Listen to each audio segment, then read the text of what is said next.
Hello viewers, filmi নিউজের সকলকে স্বাগত জানাই। চলে এসেছি বিনোদন জগতের আবারও একটি খবর নিয়ে। সোহম অপূর্ব যৌন নাকি হীনমন্যতায় ভুগছেন জিতু। ছবি থেকে সরে দাঁড়ানোর কারণ জানালেন নায়ক। আচমকা একটি পোস্ট করেন অভিনেতা জিতু কামাল।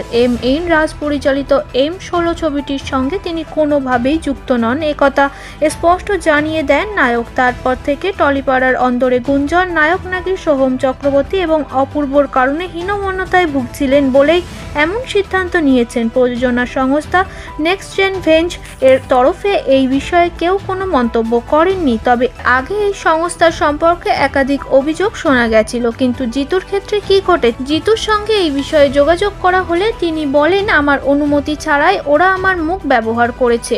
যে পোস্টারটা দেখা যাচ্ছে সেই শ্যুটটা আমি করিনি, মুখটা খালি আমার বসানো হয়েছে। আমার সঙ্গে কোনো চুক্তিই হয়নি। তাছাড়া শুটিংয়ের তারিখ খালি পরিবর্তন হয়েই চলেছিল, আর চিত্রনাট্য ছিল খুবই দুর্বল, তাই সিদ্ধান্ত নিলাম কাজটা করব না। এখানে নিরাপত্তাহীনতার কোনো জায়গাই নেই।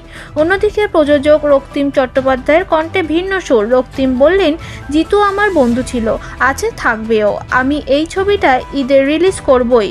সোহম অপূর্ব কেউ অভিনয় করছেন না, নতুন মুখকে নিয়ে কাজটা আমি শেষ করবই। জিতুর সহকারী আমায় জানিয়েছিলেন যে ডেটের সমস্যা, আর কি সমস্যার হয়েছে সেটা পরিচালকই বলতে পারবেন। তবে এই ছবি বন্ধ হবে না। 27শে ডিসেম্বর থেকে শুরু হবে শুটিং। এই প্রথম নয়, অভিনেতা অঙ্কুশ হাজরার সঙ্গেও বিতর্কে জড়িয়েছিলেন নেক্সট জেন ভেঞ্চার্স এর কর্ণধর। যদি এই ছবি মুক্তি পায় তাহলে অঙ্কুশ প্রথম প্রযোজিত ছবি মির্জার সঙ্গে প্রতিযোগিতা করবে M16।